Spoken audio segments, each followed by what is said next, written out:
મધ્યમ વર્ગીય માટે સરકાર તરફથી સરકારી અનાજની વ્યવસ્થા કરવામાં આવે છે, જેથી કરીને બીપીએલ કેટેગરીમાં આવતા લોકો માટે સરકારી ઘઉં, ચોખા, દાળ તેમજ તેલનું સરકારી દુકાનોમાં વિતરણ કરવામાં પણ અમુક લોભિયા અને લાલચુ દુકાનદારો દ્વારા સરકારી અનાજને ઊંચા ભાવે વેપારીઓને વેચીને તગડો નફો કમાવવામાં વધારે રસ હોય છે। ત્યારે અમદાવાદમાં આજે સરકારી અનાજનો એક પિકઅપ ડાલુ પકડવામાં આવ્યું હતું, જેમાં તે અનાજને જીઆઈડીસી ખાતે આવેલા મિલમાં વેચી નાખવાનું હતું।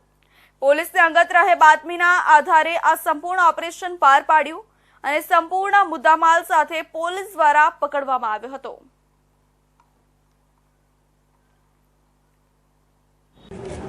ગરીબ અને બીપીએલ કેટેગરીમાં આવતા લોકો માટે સરકાર દ્વારા જે કહેવાય કે સરકારી અનાજની વ્યવસ્થા કરવામાં આવે છે, જેથી કરીને લોકોને 2 ટંકના રોટલા મળી રહે। પણ કહેવાય કે ક્યાંક ને ક્યાંક જે છે જે સરકારી ભૂમાફિયાઓ જે છે તે બારોબાર જે અનાજ છે તે વેચી દેતા હોય છે।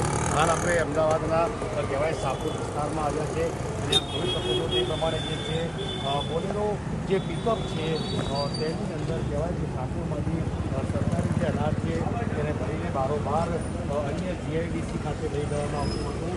કહેવાય છે કે જે આ અનાજ છે ખરેખર બીપીએલ કેટેગરી માટે જે છે એ આપવામાં આવતું હોય છે। જોઈ શકો છો તે પ્રમાણે જે સરકારી કટ્ટા હોય છે, સરકારી બારદાન હોય છે, તેને બદલીને પ્રાઇવેટ બોરાની અંદર જે છે ભરી દેવામાં આવે છે।